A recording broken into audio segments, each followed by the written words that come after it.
Welcome everyone for today's webinar. My name is Chirayu Kothari and I am a master's student at the Department of Civil Engineering, the University of Tokyo. I will be facilitating today's webinar on study and work in Japan. We have experts from different universities across Japan who will be providing you information on various English programs being offered at their respective universities. Before we get started, I request everyone to post their queries in the Q&A box and we will try to answer them during the presentations. Please do not use chat box for your queries. Today's webinar is scheduled for 2 hours. We have an introduction session from Mr. Miyauchi, the Director of University of Tokyo India Office, followed by the presentation on the overview of work, study and work in Japan by Ms. Khushi. We will then have presentations from Tsukuba University, Ritsumeikan University and Ritsumeikan APU. Total presentation time for each university is 20 minutes, which will be followed by the 10 minutes of Q&A session to be answered by the university speakers in the panel. Without any further delay, I would like to invite Mr. Miyauchi, the Director of University of Tokyo India Office, to provide information on today's session and guide the audience about this webinar series. I hand over the mic to Mr. Miyauchi. Thank you, Mr. Chirayu. Dear student parents in 7 countries, India, Pakistan, Bangladesh, Nepal, Bhutan, Sri Lanka, and Maldives. My name is Yasuki Miyauchi, the Director, University of Tokyo in the office. Today we present you Study and Work in Japan. This program is sponsored by NEXT, Ministry of Education, Culture, Sports, Science, and Technology in Japan. Our mission is the introduction of Japanese university and assist you to study and work in Japan. This project started from last October till tomorrow. In total, we introduced 30 universities, major universities, private, public, and national universities, and both graduate and undergraduate schools. All universities and schools we introduce in these sessions, they have some English media program. It means you can get degree only on English. You can get degree and work job in Japan only on English. I'd like to encourage you to work and study in Japan. Today, we introduce 3 major universities. Each university's presentation is around 20 minutes. So it may not be enough for you.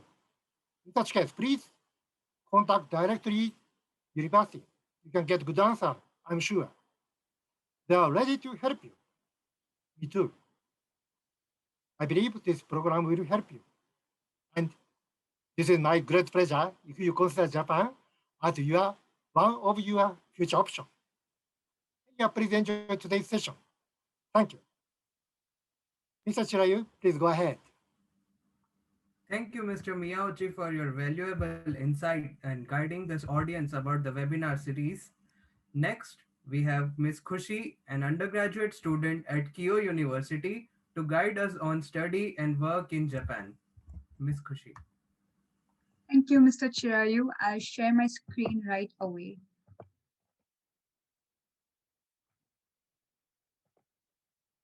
I hope you can see my screen. A very good evening to everyone participating in today's session. I'm Khushi Javeri, and today I'll be talking about the study and work life in Japan. So I'll start off with talking a little about myself. I was raised in Tokyo and I graduated from an international school in Tokyo. I am currently a sophomore at Kyoto University, pursuing a bachelor's degree in Environment and Information Studies. I am currently a member of the India-Japan Laboratory at my university and a recipient of the Kyoto University Scholarship. I have worked as an intern at Shibaura Institute of Technology and Hitachi, And I was also a member of the Innovation Hackathon that was held last year in collaboration with well known universities in India, including IIT and NIT. So, why should you choose Japan as your destination to pursue further studies? Firstly, Japan is the third largest economy in the world, with a population of 126 million and 47 prefectures. It is also a member of the G7 summit with other developed countries, including the US, UK, Canada, Germany, and many more. Japan ranks ninth in the Global Peace Index and has topped the Safe Cities Index for the third consecutive time. There are a range of international cuisines available to students coming from the overseas, such as Indian, Korean, Chinese, Italian, Nepalese, and Japanese. Recently, vegetarian and vegan options are also being created for the international students. Health policies have proved to be very beneficial to students as 70% of the costs are being covered by the government. There are several universities in Japan that offer English programs in undergraduate, graduate, and doctoral levels. In Japan, undergraduate programs are for 4 years and graduate for 1 or 2 years, depending on the program you're applying for, and doctoral for 3 to 4 years. The English programs in Japan are well renowned because of the professors' great expertise in their respective fields and the unique approaches to teaching students. Japanese universities are categorized into national, that are founded by the Japanese government, public, that is led by the local public entities, and private, that is based on the founders. Universities also provide resources and infrastructure to students so that they are able to utilize them efficiently. Libraries, research labs, student lounge, gymnasiums, and dormitories are some of the examples. The fee structure is an important aspect while applying to universities. Thus, considering that, we have presented a chart that helps one understand and compare the differences between the tuition fee in the US and Japan. The tuition fee in public universities in US is 5 times higher than the ones in Japan, while the private universities in the US is 3 times higher. The living expenses are somewhat similar. However, comparatively, Japan is much cheaper than the US in terms of education. Financial assistance is also provided by the universities or the Japanese government in form of scholarships. There are internal and external scholarships provided to students. The MEX scholarship is one of the well-known scholarships within students. In order to apply for the master's or PhD courses, it is crucial for the applicant to contact the supervisor of the program for admission assistance. The job opportunities in Japan are countless. Graduates from Japanese universities usually tend to work for multinational companies like Amazon, Google, Toyota, Panasonic, and Mitsubishi. Graduates, especially with a computer background, have a great scope in Japan. The average salary after graduation is 3.9 million yen per year, which is 27 lakh rupees a year. Japan also has the lowest unemployment rate, which is 2.34%. Visa procurement is not a very tedious process. The student visa can be upgraded to working visa if the student is able to find a job within Japan. Now I'll be talking a little about my life at university in Japan. From my experience, I can undoubtedly say that my university has opened doors to several opportunities and experiences. On the left, as you can see, I'd visited a famous event called the Sokeisen, which is a word that defines the college rivalry between two prestigious universities in Tokyo, which is Keio University and Waseda University. On the right is a picture from an event of the India-Japan Laboratory, in where many notable people were called to discuss the scope of India-Japan's relation. In this laboratory, we conduct social and cultural events so that students from both countries are given the chance to communicate and collaborate. Another very interesting factor of studying in Japan is the opportunity to experience various seasons. Compared to other countries, Japan does not experience harsh climates. One can enjoy different seasons in the country. For example, viewing cherry blossoms, which is popularly known as sakura in spring, to the scenic views in fall and winter. The moderate climate gives students a chance to experience different seasons and travel across the country. I hope my presentation encourages students to apply to Japan for further studies.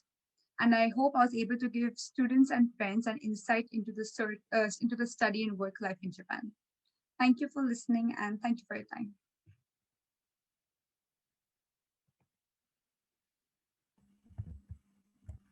Over to you, Mr. Chirali. Thank you, Ms. Kushi, for such a comprehensive presentation describing various aspects related to study and work in Japan. It was a very informative presentation, isn't it? Now that you know the benefits of studying and work in Japan and various job prospects after graduation, we will move on to the presentations from the universities. Our first presentation is from Tsukuba University. It is a prestigious national university with one of the largest single campuses in Japan. Now, I will turn over the time to Mr. Mehdi Katsumata Shah. Mr. Mehdi is a graduate of Bard College, USA and Kyoto University, Japan. He is a marketer, educator,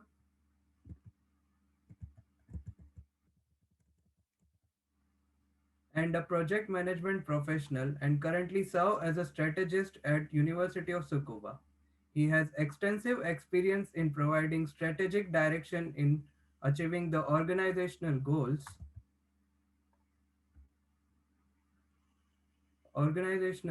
by utilizing the background in project management, design, and system thinking. With that said, I invite Mr. Mehdi. Mr. Shirayu, hi. Thank you very much for a wonderful introduction. And my name is Katsumata Shah, and I welcome you to this presentation. First of all, I would like to thank the team at Tokyo University and everybody there in the Tokyo office who have worked hard to make this occasion possible. And greetings to all my colleagues in this room. And once again, hello and welcome to everybody participating. So I'm going to now share my screen. And if you can just wait a second, I'll be with you. Yeah, there we go. Hopefully you can see these young people happily lounging about in campus. So University of Tsukuba is a prestigious university in Japan and has several international degree programs. And here in the right in the get-go, you see two students in the middle, male and female, and they're both from India. This student on the left side, she is from the Philippines, but she's actually a graduate of Indian high school in Tokyo. So there's quite a lot of Indian influence in University of Tsukuba. So here, this is the central square of our community. And this university has over 16,000 students. And here, I would just like to say that it's considered to be part of the top 10 ranked universities in Japan. And it, again, offers different programs for international students. And one, I think, benefit is that it is very close to Tokyo. It's not in Tokyo, but it is about 1 hour away from central Tokyo in a pristine sort of in the forest almost. And the air is very clean and housing is cheap. And it's just, it's great for jogging and all sorts of things. But again, if you miss the excitement of the city, you can just go back to Tokyo anytime, visit Tokyo anytime. And also it's very close to Narita International Airport. So you can again easily catch a flight back home. So in that sense, it's great location-wise. So I'm going to talk about the English programs offered to undergraduate students. So those of you who are currently in high school, please listen carefully. But if you are a university student, please also listen carefully because some of the things might apply to you, especially the facilities and all. So here we go. So here, there are these programs that are being offered in English, and I'm going to go with the first one, and that's the Life and Environmental Sciences program. And so this is actually the name of a school within the university, and they offer 3 courses in English: biological sciences, agrobio, and geosciences. And I can spend a lot of time talking about this, but since I don't have time, just going to be, for the sake of brevity, I'm going to keep on going and say that this is a 4-year bachelor's degree, small classes offered in Japanese and foreign professors, and it's a mix of practical work, lectures, discussions, tutorials, and field trips. So here you can see 4 students. So the one in the center is from Russia. Then there are 2 students behind her who are from Indonesia, and one in the background is from the United States. And so the reason why we wanted to show you this was that it's very hands-on, it's very practical. The class sizes are very small. It has only like 30 people in one class.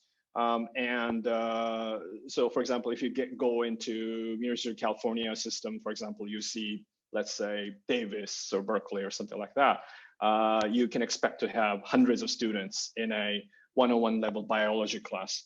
But here in Japan, in Tsukuba, we will have something like 30 students. The professors will remember the students' names, and they will work, very closely addressing the needs of the student. So also, I'm going to move on to the International Social Studies program. So it's sort of a theoretical program that explores the connection between economics, law, political science, and sociology.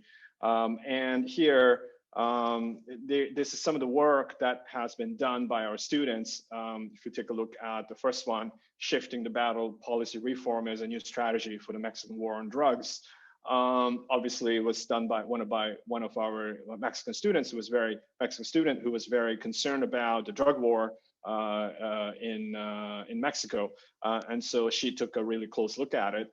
And here, these are some of the main major topics that are touched upon by students, all of them quite pertinent to what is going on in the world right now. And if you are looking for, I just wanted to add this, if you're looking for an economics degree, or if you want to pursue law, then this program might not be the right one for you, because this is a multidisciplinary program, and it has applications. It sort of like touches upon many different fields. So, and again, it's very popular in that sense. We got about 80 applications for 8 places. So, so see if you really this is the right program for you or not.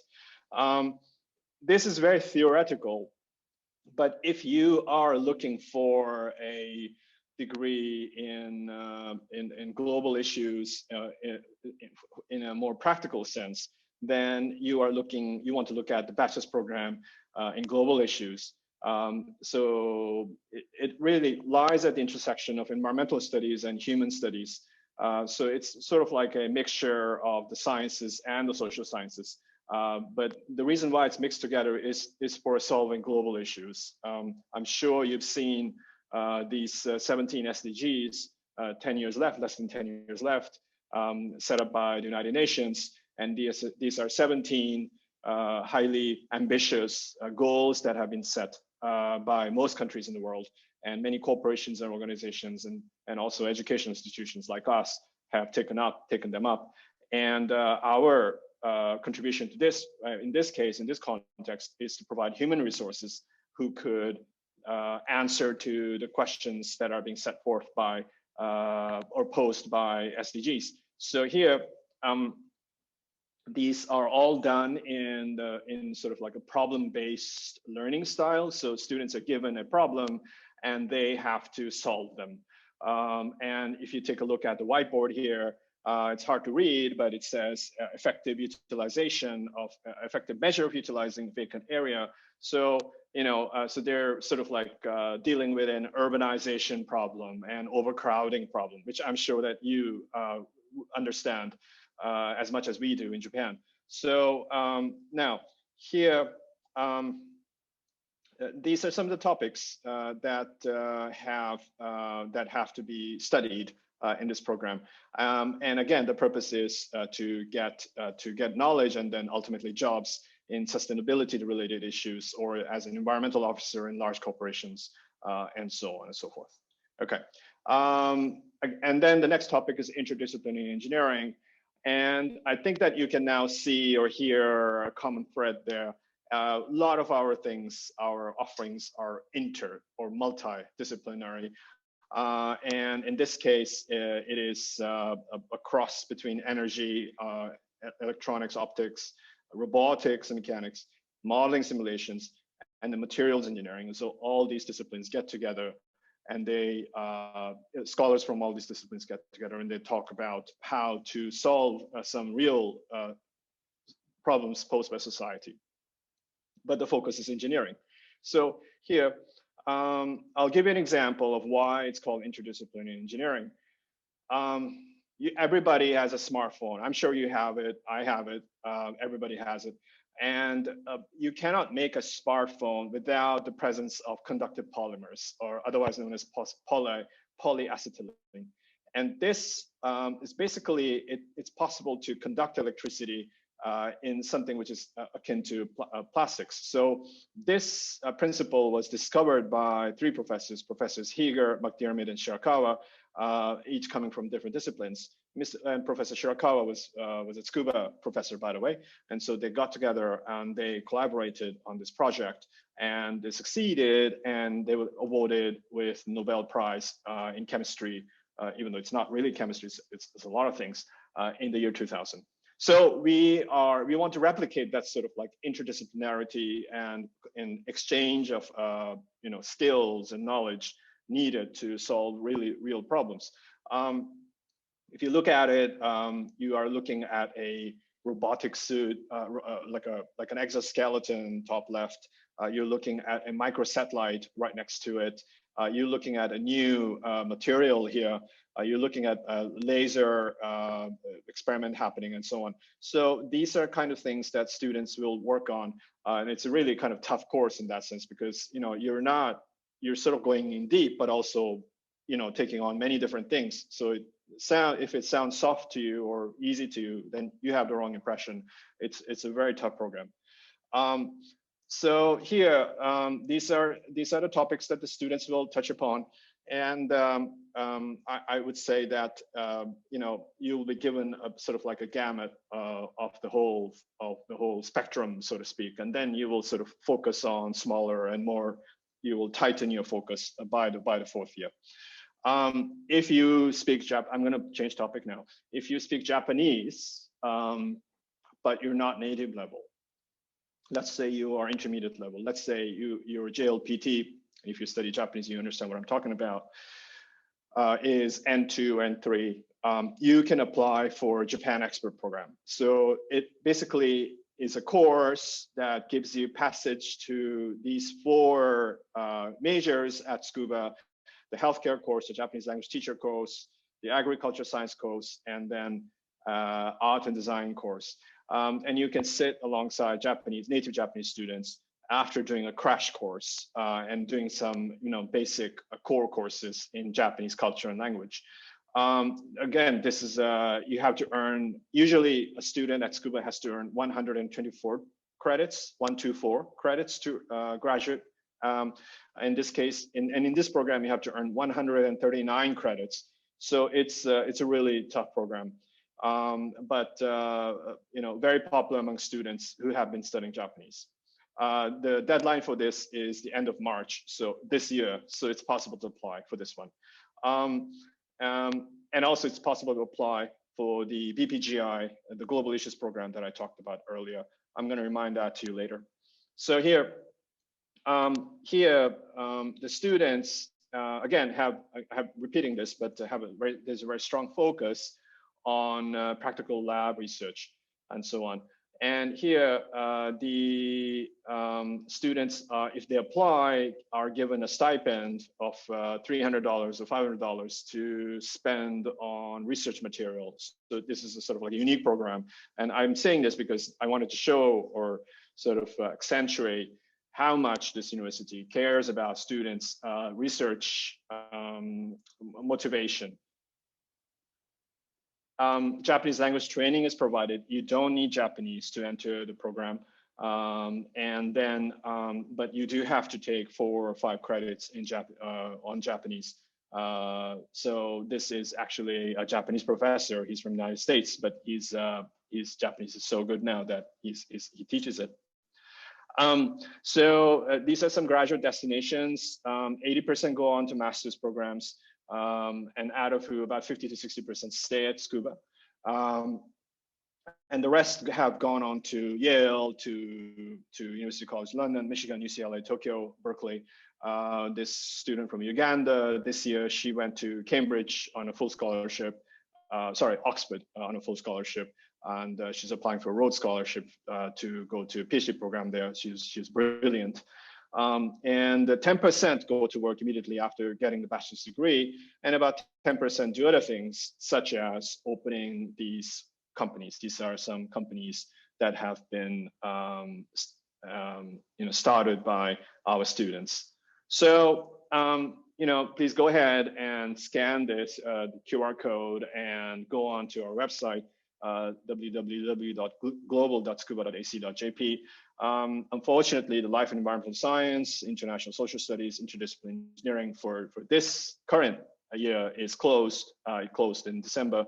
But for global issues, the one about the SDGs and Japan Expert, the one with the Japanese capability, those two are coming up soon, March. So it's next month. So please go ahead and look into the website and apply if you are interested. Yeah. Okay. So I am going to go on to the next topic, which is the graduate schools at the University of Tsukuba. And here I will sort of point out some of the unique aspects of graduate schools here at University of Tsukuba. And the first one is that it is a science city. It means that the city was designated by the government, and a lot of private and public institutes have moved in there. 50% of the science and tech budget on R&D in Japan, the official budget, the taxpayers' money is spent. 50% is spent in this city. It was modeled after Palo Alto in California. The city is ready to take on foreign researchers. 1 in 10 people have PhDs, so it's a very high IQ place. And places like JAXA, which is the Japanese version of NASA, is here. The NIMS, which is the Material Sciences Research Institute, that is, for example, that works on nanotechnology, for example, is here. And a lot of our professors or researchers are graduates of Tsukuba. Then there's a lot of back and forth between these places and us. This university used to be in Tokyo. It used to be called the Higher Normal School. It means that normal means that normale, or it comes from European languages. It means that it was a teacher's college. It was started by this man called Professor Jigoro Kano, and he was a philosopher. He was a judo artist. He created judo, the sport judo. He's the founder, and so. And he also started a teachers college, and he brought in a lot of foreign students, mostly from China. But he was a real pioneer at the time. So our university has carried on with this tradition. And not coincidentally, we are very strong in sports research.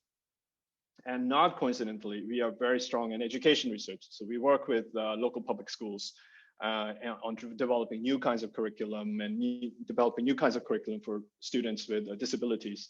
So we have carried on some of the traditions. And also, what I think Professor Kano wanted was he wanted to kind of prepare Japan for the future, and he believed in tradition, in culture, such as this. But at the same time, he created judo. So he was also an innovator. He sort of took on many different kinds of martial arts from, and then he created something new. And so he was both an Eastern person and a Western person at the same time. So in that sense, he always traversed or went back and forth borders. And so this concept of trans-border university is very much alive in our university. We have over close to 2,500 students from over 100 countries. We have all these faculties like any other university, of course. But one thing that I can say is that this university has arts and sports, as well as all the sciences and social sciences. This is rare in Japan. This kind of comprehensiveness is not seen much in Japan, and I'm very proud of that. So we provide all these skill sets, but what I want to say here is that there are these clusters, and take a look at it. For example, here, the Graduate School of Comprehensive Human Sciences, take a look. Hopefully you can see my pointer here. And if you are let's say an education student, and you are very curious about incorporating art into your curriculum building skills, then you can easily walk over to the art department and take classes there. And so on and so forth. So, remember Professor Shirakawa and the conductive polymer that led to the smartphone, creation of smartphones. So that sort of like environment is something that we want to create for our students, where there's a free flow of exchange, free exchange of information amongst different faculties. These are programs that are already from the get-go are transdisciplinary. For example, PhD program in human biology, top left, is explores the relationship between big data and human biology. So basically the medical sciences school and the AI research school, they collaborate, and they train these human resources to come up with innovative ways of solving problems. Now, I'm going to move on to student life. I know I'm a little bit short of time, but I need to talk about this. This is a student from the United States. She was a judo enthusiast, and judo was part of the reason why she came. And she graduated from the biology department that I talked about earlier as an undergraduate. Now she's in the United States Army, and she is training or is already a vet and taking care of the military animals there in the United States. And so this university has won over 100 Olympic medals and Paralympic medals. And even if you're not a pro level sports person, you can still join about over 250 clubs and societies. Then there are these student festivals, and there's all kinds of support, academic support, personal tutoring, one tutor per person. In the beginning, English speaking, English counseling, medical services, psychological counseling in English provided to students. Here, the accommodation is such, it costs about $140 per month. But you can also go for a slightly, or rather a much more expensive one, but still cheap compared to paying like normal rent outside the university. And here, that's about $350. It's called the Global Village. Awesome place. And here, the application, these are the fees. There's the application fee, the admission fee has to be paid, but the tuition is about $5,000 USD per year. And for example, if you're a biology student or social sciences student, then the admission fee and the first semester tuition is waived. Okay. In terms of scholarships, there is the scuba scholarship, which provides a 20% off for students. I'm sorry, it means that about 20% of students get it, and it amounts to about 60,000 yen per month in terms of stipends. There's also the JASO, there's also private companies. There's also a fee waiver if your family is having a tough time this year or in the coming years, and if you are able to provide proof, then the university will give you a 33 or 50, 100% waiver. So this is not so difficult to get, provided that the reasons are true and can be shown. So it's possible to work, and 28 hours per week is allowed. Yeah. So anyway, please go ahead and again, scan this and go check out our website. Thanks very much.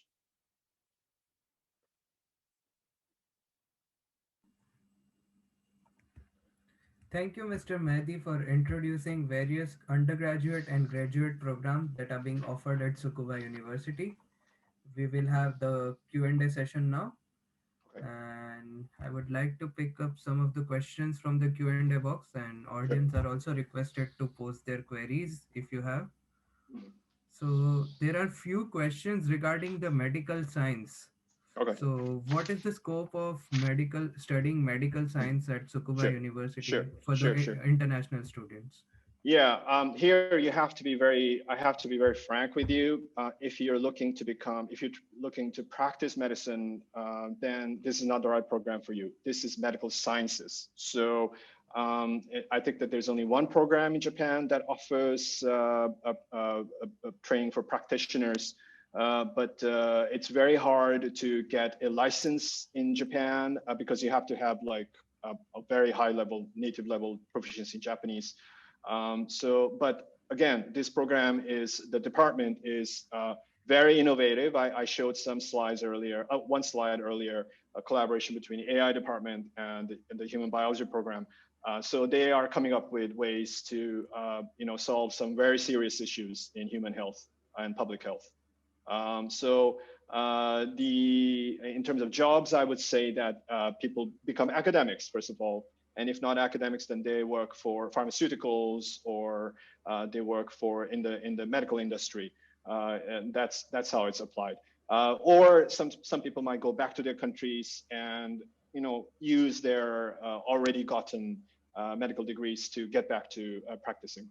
But we encourage people to take a sort of like a metacognitive view and try to come up with solutions that provide healthcare to many people, as opposed to just taking care of one person or two people at a time. Basically, like we want people to come up with drugs with AI solutions that will solve problems for thousands of people at a time. Sorry, it took a long time. Thank you. We will move on to the next question. Mhm. Does your university grants Master of Fine Arts in Applied Arts, and In especially applied will it be arts. taught in English curriculum? Uh-huh. Yes, that's a very good question, and this is there's a program in design that could be taught in English, and this is something that I have to also explain a little bit. I won't take too much time, but it depends on the professor. So if the professor is kind of like very not so good in English, but then it might be difficult. But if the professor has had foreign students and is not shy in terms of working in English, then it's possible. And there have been some students from international students who have entered the design department. So yes, it is possible. And I also see an art department, art degree, master's and doctorate offered. So yes, it's possible in art and design, but please, contact the art and design department before you, really go ahead with your plans. I see. Thank you very much for your comprehensive answer. I would like to pick one more question, which is Please. related to the graduate program. Okay. And Mr. Yogesh is asking whether Mhm. the graduate programs require finding professors from the concerned department. In his case, it's material science. Okay. Yes. And where can I find the list of professors? I Mhm. can. Sure. I will. This is kind of what's. It's sort of like a feature of Japanese academic culture. And I'm sure, Mr. Chirai, also you have experienced it, but it is very much based on the professor and the lab. And so, as opposed to, let's say, the UK or Australia, where you have departments and you enter the department and then they will assign people to you, you have to find a person first. And it's a little bit annoying, but once you find the right person, he or she will, take care of a lot of things like your finances, like your housing, because it's basically they become sort of like your parent in a way. So in that sense, yes, please take a look at who is around in terms of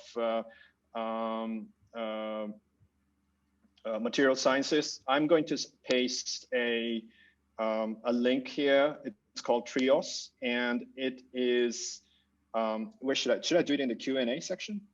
If I You paste can do it in the chat box. in the It will chat be box, better. okay, sorry.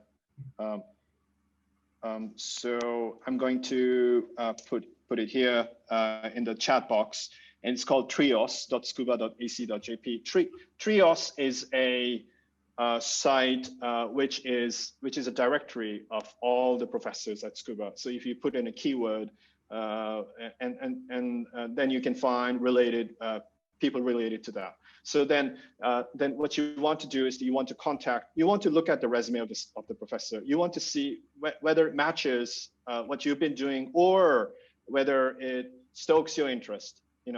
Even read his or her paper, or at least look at the abstract. See whether this person is really will be a good mentor to you, and then approach the professor. Say that you really liked his paper, her paper, written in 2016 or something like that, and you're very interested in this, and can I apply there? Write to him or her, and also, if you can find it, also include the office email address to it. CC them, so that they can remind him or her about this, because the professors tend to be really busy, as you can imagine. So I think that would be the right way to go. Thank you very much for this wonderful answer. And I think it's a general detail and general query, and also the general answer for the students who are looking for the master's and graduate program in Japan. Mhm. And I would also like to add one point in this is that if you have the professor before getting the admission, you have a larger span of time to conduct research, wherein in different other universities, in whether in Australia or US, you spend one complete year studying courses and then you get into research. So Yeah. if you want to conduct research, you will have a longer span of time Mhm. to be in contact with your professor. Point And well taken, and you really hit the nail on spot. It is, in Japan, it's almost like you enter, and then the next day they're like, all right, come into the labs, start right away. So they if they like you, they have confidence in you, then you can start immediately.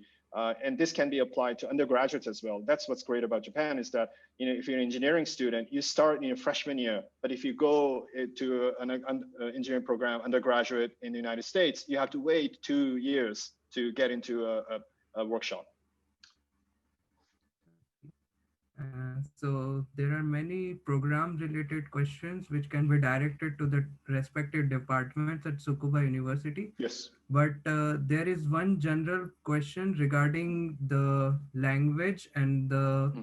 exams like SATs and Mm-hmm. TOEFL and JLPT. Could you Mm-hmm. please brief Sure. them? Sure. Like, Sure. is JLPT level 2 required for Mm-hmm. applying for the courses which are in Japanese, and other Um, exams like SATs and TOEFL? Yeah. Okay. So this is for SAT and all.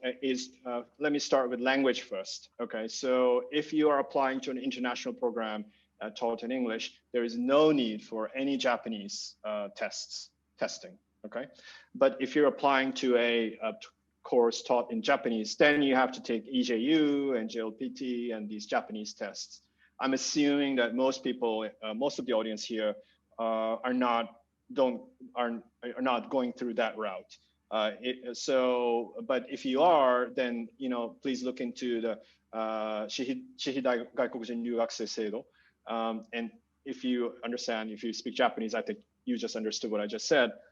So go through that route. But I think that most people here are going to use their English to study in Japan, and they don't need any Japanese proficiency tests.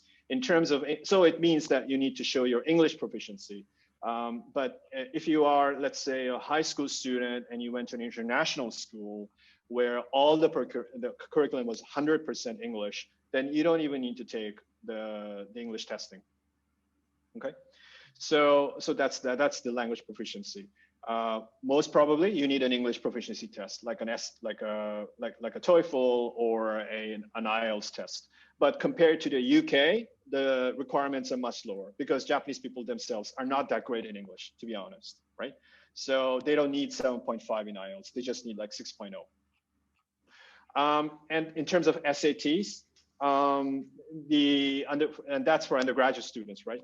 They don't need, most programs don't need SATs. But if you have taken SATs, and for example, the engineering department would really appreciate a standardized testing in math or mathematics.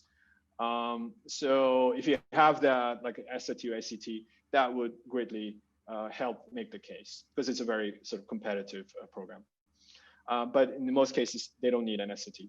And in terms of the graduate schools for GREs or GMAT, most places don't actually. They just want to see what you've done in your undergraduate level and what you want to do. They will look at your whole life. And if you haven't taken the GRE, it will not be held against you in most cases. Okay, but you have to check by yourself. You have to contact the departments. Yeah. But if you do have a spectacular GRE score, do send it. Absolutely send it. Thank you, Mr. Mehdi, for joining us in the panel, and you will be available in the panel. And there are several questions. If you would like to answer them, you could just write in the Q&A box, because they are department specific questions. Sure. And we would like to move to our next presentation. Our next presenter are from Ritsumeikan University. Ritsumeikan University is known as one of the Western's Japan's four leading private universities. I will now turn over the mic to Ms. Priyanka Bangia, who is the Deputy Director of Ritsumeikan India office. The presenter will be joined by her colleague, Ms. Hiroko Sasaki, who is an admission counselor at Ritsumeikan University. Ms. Priyanka, please. Thank you very much, University of Tokyo. Thank you very much, Shirayu-san. Good evening, everyone. Thank you for the parents and the students for joining today. And just to give you a background about me, my name is Priyanka. I work for Ritsumeikan University India office, and I have been working for Ritsumeikan for last 10 years. And my role is to help Indian students, helping them so that they can apply and go to Japan, to Ritsumeikan. And I'll be sharing a presentation, and yes, so thank you.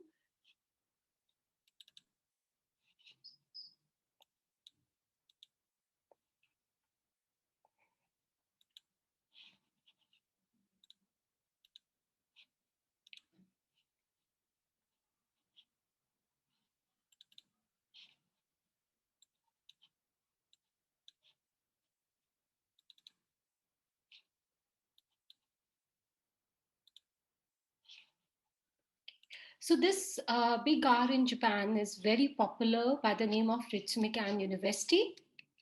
Where are we located? We're located in Kansai region. That's about 2 hours, 30 minutes from Tokyo.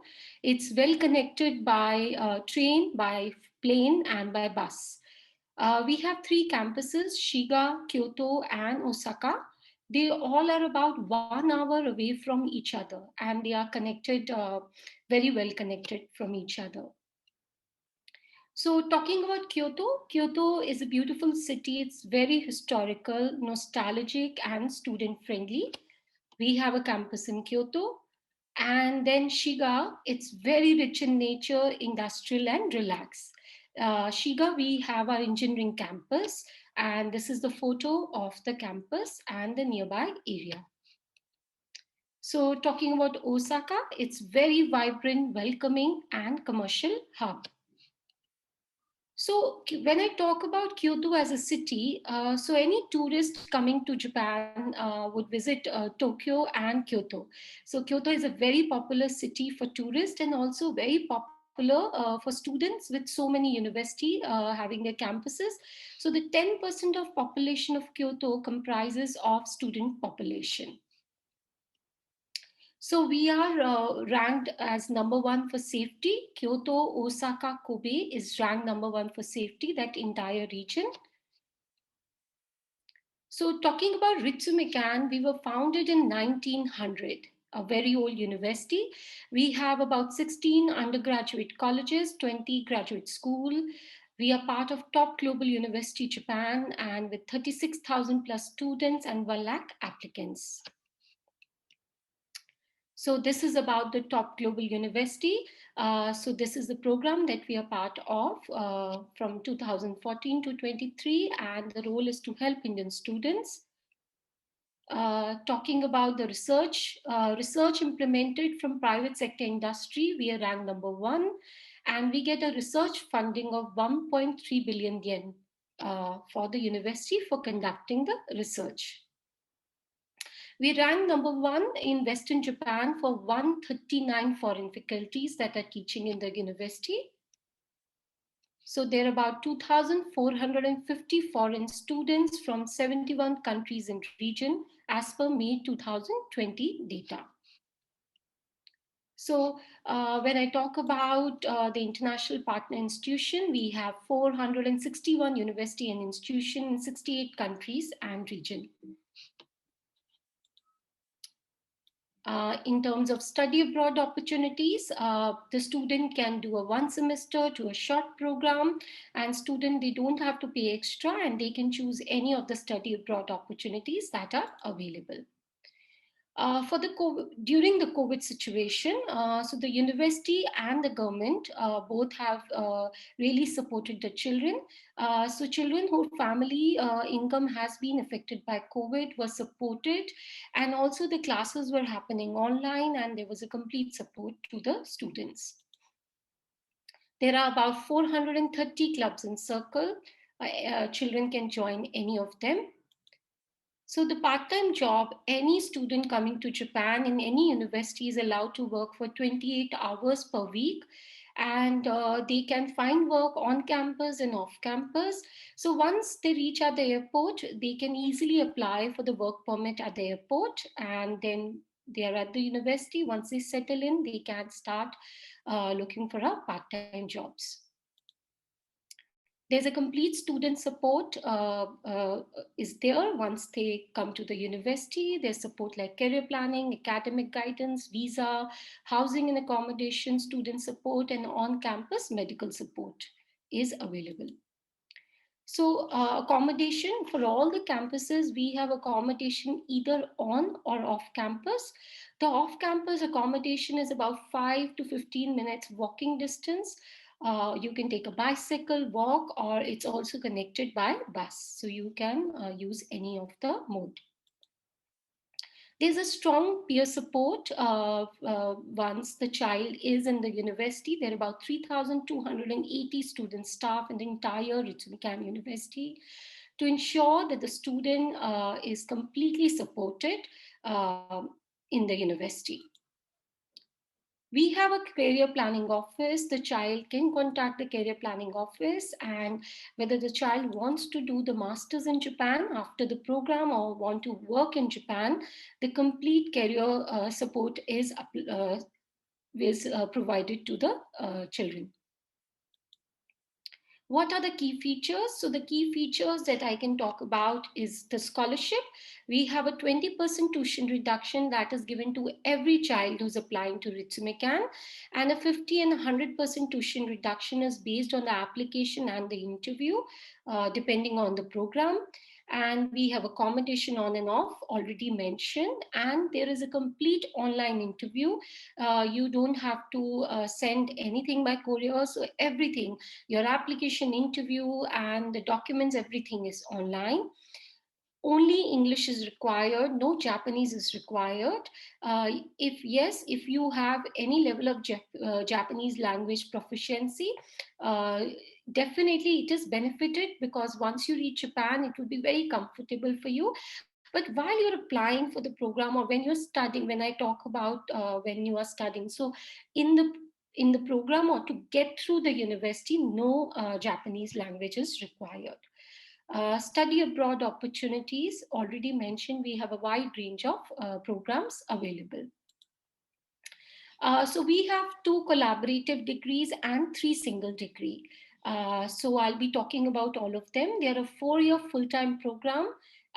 Completely language of instruction is English. So the first program, Collaborative, is a College of Global Liberal Arts. It's with Australian National University and Ritsumeikan University together. So it's an undergraduate dual degree. So the child will be getting 2 degrees.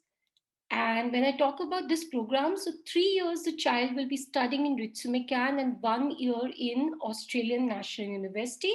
But while the child will be in Ritsumeikan, will be taught by ANU professors as well.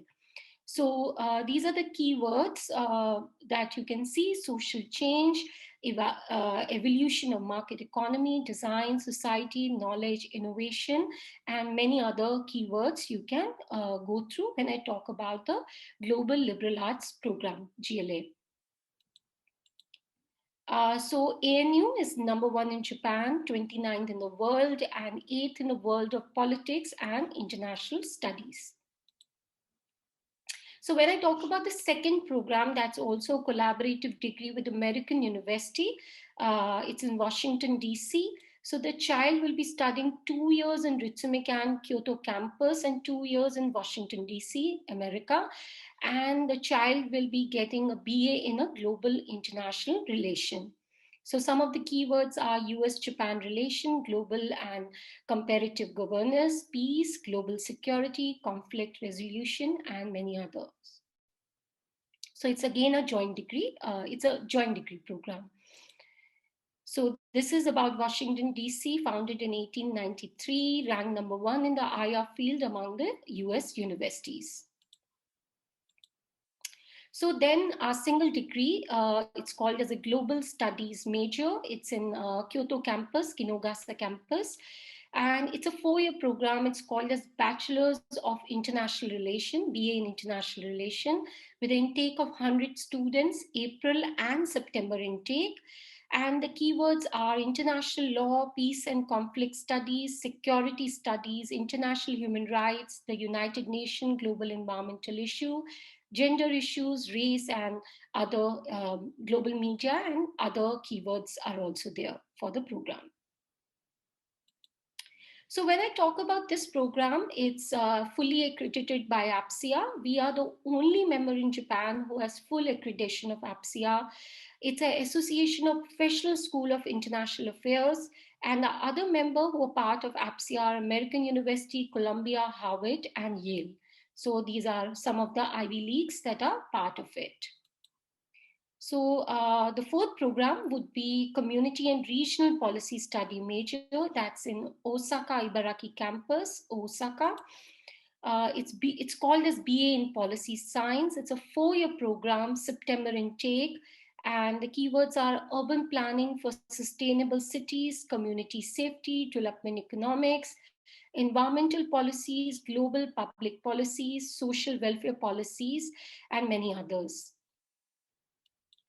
And the last program is our engineering program. That's Information Systems Science and Engineering course at the undergraduate level. So the child will be getting a degree awarded, would be Bachelor's of Engineering. It's a 4-year full-time program. It's an April intake. It's located in the Shiga campus, and the keywords are business intelligence, data science, artificial intelligence, robot technology, human interface, effective engineering, digital human, virtual reality, and many others. So so these are the programs that we have at the undergraduate level. When I talk about the master's and PhD, we have international relation, policy science, economics, science and engineering, information science and engineering, and life sciences. So how to apply? It is very simple. You just have to go and visit our website. This link is mentioned. We will also be putting in the chat column. You have to download and the application handbook, activate your Ritsume account, and pay application fee for the program, and upload and send documents. So the application program for each program would be 5,000 yen. That's about 3,500 Indian rupees when I talk about. And it's very simple. The documents that would be required would be your passport copy, for some of the programs, especially the single degree that we have that you'll be fully taught in Japan. You can just give a letter from the school if you don't have IELTS or TOEFL, and if you've studied in English throughout, just give a letter from the school. But when I talk about the collaborative degree, for our GLA program and with ANU, Australian National University, and the second American University program, the joint degree, we need a IELTS or a TOEFL or Duolingo. The third would be the recommendation letter from the school. That's the format as mentioned in the application form. You just have to send to your school. They will fill it up and email it to the university. And the academic transcript, you can submit 9th, 10th, 11th, 12th, and the predicted scores, all the high school or the senior secondary education documents. There would be essays that are also mentioned in the application form for each program, and a certificate of high school graduation. There is a format mentioned in the application form. So for most of the program, the screening is the document screening, followed by interview and final result. For some of the program, we don't have interview, especially for ISSC program, we don't have interview. It's just the document screening and the final result. So when I talk about the applications, so our application are just opening this month for most of the programs.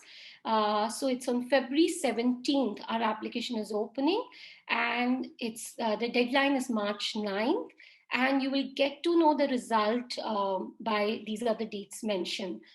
So February 17th to March 9th, you can contact us after the presentation also for any query relating to the application. So these are the dates. Again, for international relations, same application period. For policy science, also the same application period. And for information science and engineering, ISSC program, the same application period. Talking about the fee structure, for most of the program, the fee structure is approximately 11, so single degree. So when I talk about the US dollars and the Indian rupees are mentioned, and about 9 to 11 lakhs and Indian rupees when I talk about, and the living expense also about 8 to 9 lakhs Indian rupees. And of course, the scholarship, the tuition reduction scholarship is available. 20%, 50%, 100% for each and every child, with 20% every child can get. And also the post-enrollment scholarships are available. The living expense scholarship, the Jesus scholarship is available, and many other scholarships are available that the child can apply. So if you have any query, you can email it to us. It's newdelhi@st.ritsume.ac.jp, and our Facebook page is mentioned. And you can put any query that you have in the chat column. And thank you very much. I'll be showing a small video, and then of course we'll be available for the question answer session.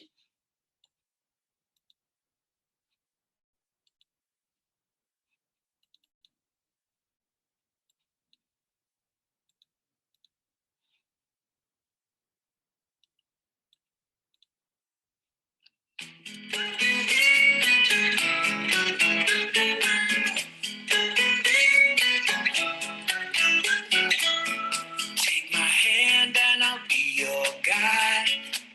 I'll take you places that you'd never find. I know something about a state of mind. I've got the dreamer in me. Roses bloom and the sun will shine. Leave your troubles in the world behind. Stars shine brighter when you free your mind. I've got the dreamer in me. And when we reach the destination, you will see the world is waiting for the ones who hold the key. Just look inside and unlock the possibility. The dreamer lives in you and me.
Thank you, Ms. Priyanka, for the detailed presentation about various programs that are offered by the Ritsumeikan University and the video describing a typical day in the life of a Ritsumeikan University student. I would also like to thank Ms. Sasaki for parallelly sharing the details in the chat box regarding the programs which were described by Ms. Priyanka. We would now move on to the Q&A session. Uh, there are two questions, and the audience are requested to ask questions if you have for the Ritsumeikan University. So the first question is regarding the students who knows Japanese. Can they join the programs which are taught in Japanese at Ritsumeikan University?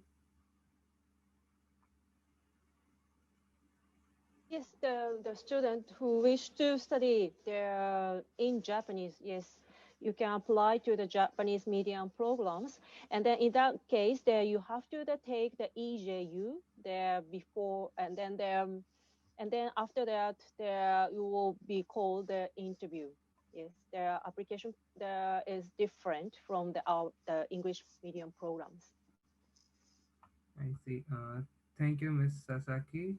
There was one more question regarding the PhD and master's program. So I believe Ritsumeikan University does offer master's and PhD programs in English.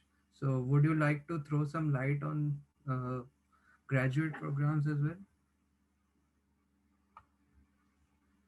Yeah, the Miss Priyanka already showed the in her presentation. Yes, there are several like English medium master degrees and then also the PhDs. And then there are, for example, international relations, policy science, economics, science and engineering, information science and engineering, life sciences, and technology management. That is only for the doctoral the program. So and then, but the application is really depends on the programs and then the masters and then also the PhD. So I really suggest to the consult the application guidebook. I already share the link on the chat box. And then also there, I also share the researchers database and then also our online the research the booklet. So please check all those information. And if you have any questions, and then there is also the contact detail on that website for the graduate schools as well. Thank you. Thank you, Ms. Sasaki. So she has provided all the details, department related details in the chat box. So audience can use those links and contact the respective departments for the further details. And the department and the admission office at Ritsumeikan University will be happy to answer all your queries and assist you with the admission process. So thank you once again, Ms. Priyanka and Ms. Sasaki, for joining us today in the panel. It was wonderful having you, and they will be available in the panel. So if you have any questions regarding the Ritsumeikan University, feel free to put it in the Q&A box and they will be happy to answer. Thank you, Ms. Priyanka and Ms. Sasaki, for joining us. This brings us to the final presentations of today's webinar. Finally, we have the presentation from the Ritsumeikan APU. It is one of the top international private institution in Japan. Now, we will be joined by Ms. Ai Yamamoto, who is a senior admission counselor, and Ms. Dipti Singh, who is a APU Delhi office representative, and Ms. Ishana, who is APU Mumbai office representatives. So, with that said, I invite the panelists to describe the various programs that are being offered at Ritsumeikan APU. Hi. Thank you everyone for joining us today. I think you're getting hungry, so we try to compact our presentation. मेरा नाम आई है, based in Japan, Ritsumeikan Asia Pacific University. And Miss Ishana, Miss Dipti, they will talk later on and then introduce themselves at that time. So we are Ritsumeikan Asia Pacific University. I think many of you think that what's the difference with Ritsumeikan and Ritsumeikan Asia Pacific University. So to tell you what it is, Ritsumeikan Trust. we are in the same trust, in the same Ritsumeikan trust. And Ritsumeikan University, as you just heard, it is very traditional university.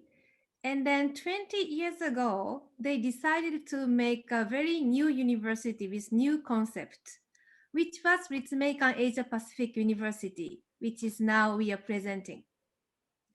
So to tell you, to show you what it is, we will show the short movie about us.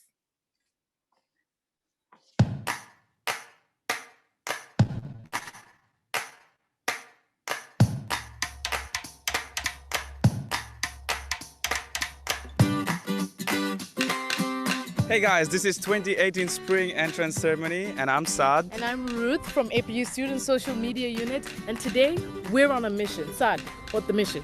And the mission is to make friends from as many countries as we can. And this semester we have students from 38 different countries joining us here at APU. So let's wait no more and meet them. Let's go.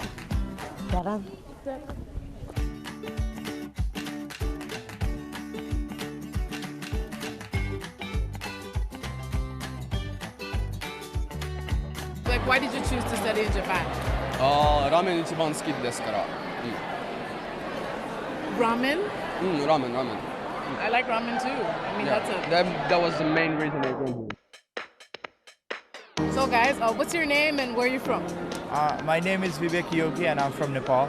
My name is Pradut and I'm from Nepal as well. I'm from Rwanda, from Nigeria. From Sri Lanka. From Korea. I'm from Fiji. From Russia. From Canada. From Azerbaijan. From France. From Finland, but I study in Norway. The USA. Germany. From Uganda. From Mongolia. From India. From Thailand. From Indonesia.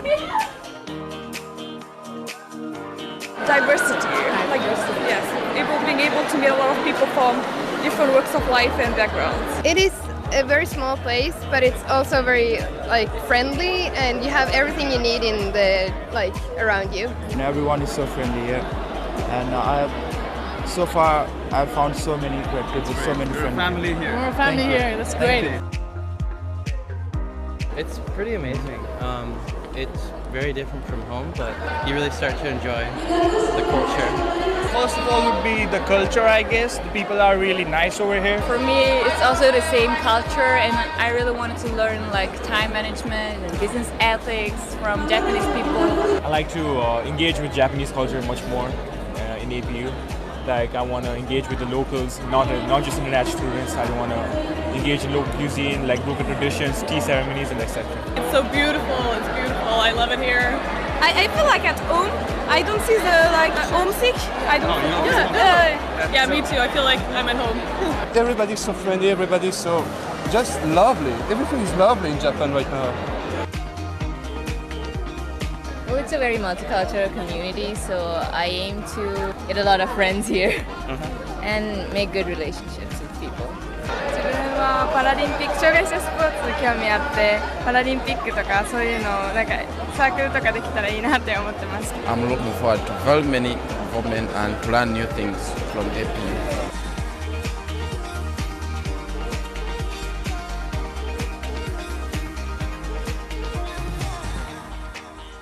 So that brings us to the end of today's ceremony. We hope you had a great time as we did. And congratulations to all the new students. And wish you all the best for your future. All that's left to say is Till until next time. Thank you.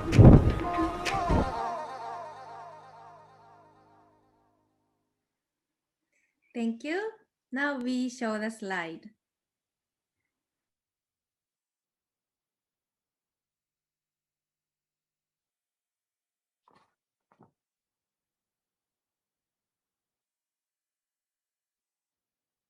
So you just saw it in the video. The new concept for the APU was to make a completely international university in Japan. So not like 80% of all the students are Japanese students and 20% are foreign students. For APU, 50% are international students and 50% are Japanese students. So completely international in that matter. And this is our campus. APU is on the top of the mountain. You can see the beautiful sky and the beautiful sea when it's sunny.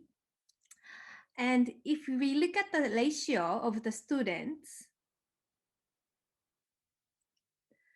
We have 5,600 students in total. And like I said, 50% are international students. We have around 70 Indian students, Indonesian students, African students, students from Europe, UK, Japan. It's almost like a small United Nations in this small campus. And also the faculty members, 50% of all the faculty members are international as well. Currently, 92 countries and regions are represented on our campus. So what you can study at APU, we have two colleges. One is College of International Management, where you can receive the Bachelor of Business Administration. The other one is College of Asia Pacific Studies, where you can receive the Bachelor of Social Sciences. And go back to APM, College of International Management. You see the top right, AACFP accredited sign.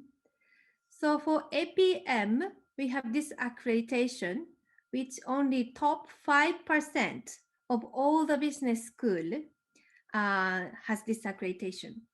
So if you want to study in Japan business in undergrad in English with global standard, the only choice you can make is APM. And for the other college, APS, College of Asia Pacific Studies, there are 4 specializations: environment and development, culture, society, media, hospitality and tourism, international relations, and peace studies. In the first year, you can choose any subject from all the specialization, and later on, you can choose in which major you want to focus on. And just to give you an idea for the career, the graduate from APS, they work in NGO or United Nations as well as private companies.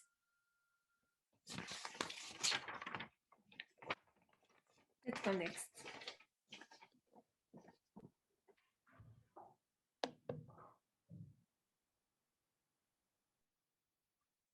Okay, thank you, Aisan. Hello, everyone. I'm Deepti. I'm based out of Delhi. I represent APU. So if you are living around Delhi or in Delhi, I will be the one guiding you through the application process. Yeah, so just going back to the presentation about the job placement rate in APU, it is fairly high, and it is about 96%. So we have a dedicated career office which helps students with job placements. We have about 300 companies that come to our campus every year. They conduct company sessions and interviews on our campus. So the students do not really need to travel everywhere to attend these company descriptions and interview processes. So our students from APU are highly sought after in the job market in Japan for their unique language skills. So most of our students are bilingual. They study Japanese on campus, and the environment that you just saw in the video, very multicultural, it really helps them gain global perspective. And currently they're really sought after. So these are some of the major employers where our graduates have made a cut. Some companies here, such as Fujitsu, Sony, Panasonic, these are very known names in India also, Nissan and Uniqlo now. Some of the major graduate schools where our graduates have gone for masters and PhD programs. So University of Oxford, or the known names such as Harvard or Yale University. So I'll brief you about the cost of attendance at APU. If you are an international student, international students are usually awarded a tuition reduction scholarship, which can vary between from 30% to 100%. So assuming you are awarded 65% tuition waiver from APU when you apply, in that case, your cost of tuition for 1 year would be 3 lakh rupees or $4,000. This will be per annum, and since it's a 4-year course, so this is on annual basis. Apart from tuition, the other major cost that a child has to cover is the living expenses. For the student, it would come around 7 lakhs per annum. So combining these two and other few expenses, the cost of tuition for 1 year is about 12 lakhs with 65% tuition scholarship.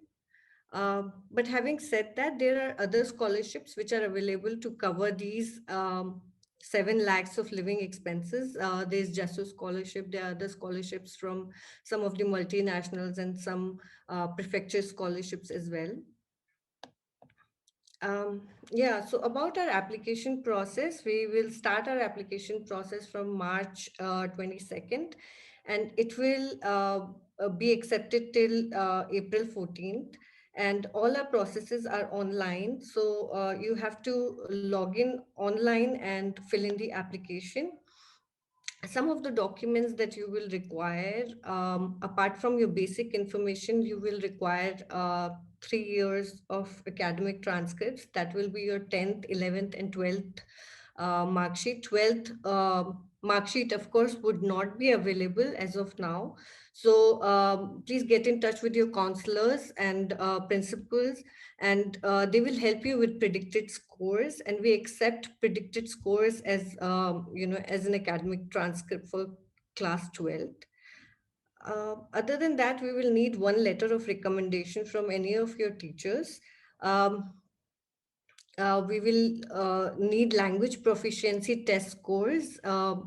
I'm assuming most of the students would be English basis students. So in that case, you will need to appear either for IELTS or TOEFL, TOEIC, any exam of your choice. It is not mandatory, but we highly recommend that students do appear for this. It increases their chances of getting a better scholarship. And especially for Indians, they are able to score well in these exams. So why not? It certainly makes their application strong.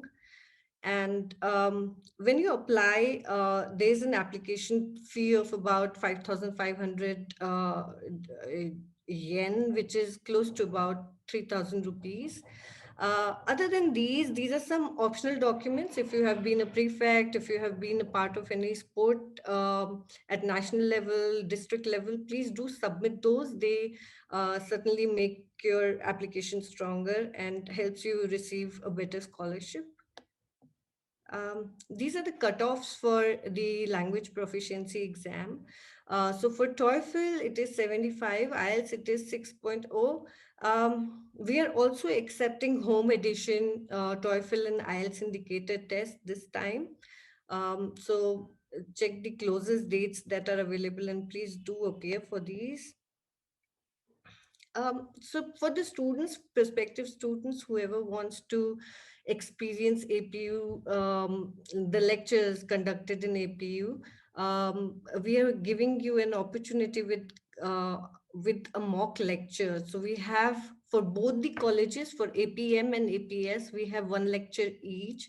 It is on February 19th. You will need to register in advance for this, and it's a great opportunity to meet our professors and students and experience the session live. Ishana-san, over to you. Now, Ishana-san will tell you more about our graduate school. Thank you, Dipti-san. So, hi everyone, I'm Ishana and I'm APU's India representative based in Mumbai. So coming to the graduate school, similar to what you saw for undergraduate programs, we have two colleges. One is GSA and the other is GSM.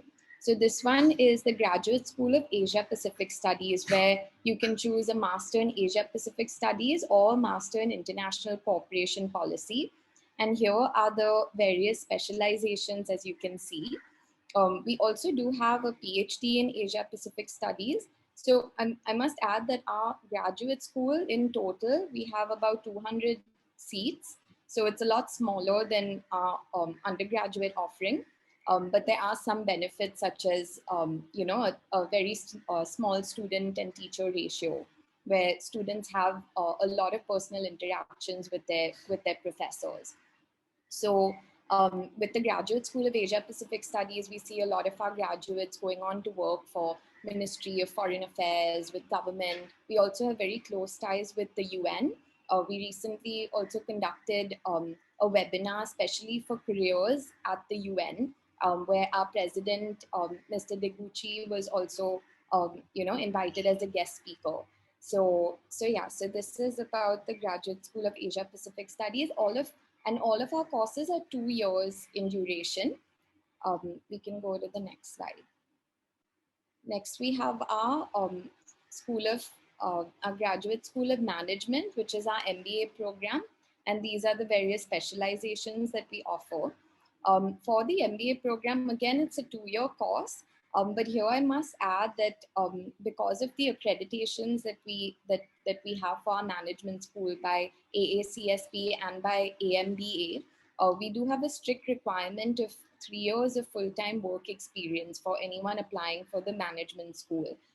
This is not a requirement for the School of Asia Pacific Studies that I just mentioned, but this is the requirement here. If you have taken your GMAT or GRE, we request you to submit those scores, but it's not a requirement.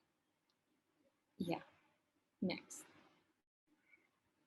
So just coming to the cost of our graduate school for GSA, which is Asia Pacific Studies, this is the total for 2 years. So it comes to about 9.5 lakhs per annum. And for GSM, it comes to about 13 lakhs per annum when you convert it.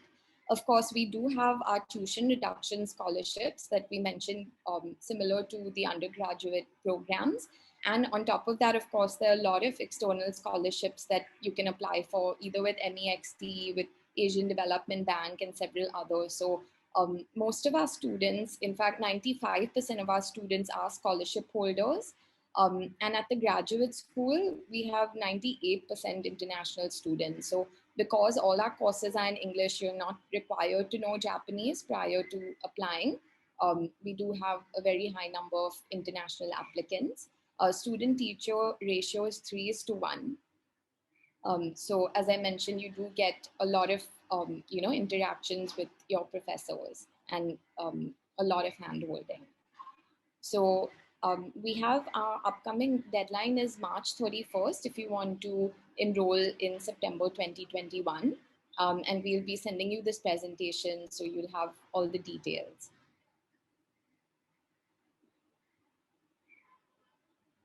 Yeah, next slide. So these are our contact details. This is my colleague Dipti Singh, who is based in Delhi. So if you're residing in Delhi NCR, then please feel free to contact her. And if you're outside of Delhi NCR, then these are my contact details. Great, thank you. So here is the link for our undergraduate website, graduate website, and on our YouTube link, you can find a lot of videos by students. Also, we've taken recordings of previous webinars, so feel free to watch those as well. Thank you. Please type your questions in the chat box and we'll get back to you. Okay, so we have a question from Rajiv saying, do you have undergraduate economics honors course, English or Japanese? So we do have an undergraduate economics course where you can specialize in economics. It's not specifically honors. Aisan, is there any specific honors program for economics? Well, I would say the specializations for innovation economics would be the one we have. Yeah, so it is a 4-year degree, and of course, we do give you options of which subjects you'd like to take, and there are extra credits you can take as well. So if there are any extra subjects you want to add on, those will appear in your transcript. Okay. I'm not sure if this one is for us. I would like to know about PhD programs at various universities in Japan. Okay, what is your university grant initially? I'm not sure if these questions are for us. And Mr. Chow, what do we do? Okay, so thank you very much, Miss Yamamoto, Miss Dipti, and Miss Ishana for such a wonderful presentation describing different programs. So, yeah, there are some questions coming in about it's a question regarding PhD program in computer science domain. So, would you like to talk about it? Like Again, give details? I don't think that question's for us. We don't actually have a PhD in computer science. I see. So, I think if the audience have any question, Miss Yamamoto has put many links in the chat box as well as the contact details of Miss Dipti and Miss Ishana in the chat box. So everyone in the audience section are requested to contact them if you have any queries regarding the admission procedure or anything regarding the curriculum at Ritsumeka APU, and they will be happy to answer you. So, thank you, Miss Ishana, Miss Dipti, and Miss Yamamoto for joining us. And this brings us to the end of our webinar. Thank you very much for sticking with us till the end. The session was enriched with the insights from the experts all over the Japan. I would like to thank all the panelists for their presentations and describing different programs that are being offered at various Japanese universities in Japan. And before I end this session, I request all the audience to attend the further session. Stay tuned and keep visiting the University of Tokyo India office website for more information. With that said, I will end the session right on time. So stay safe and thank you very much for joining us. Thank you, all the panelists, for such a wonderful presentation.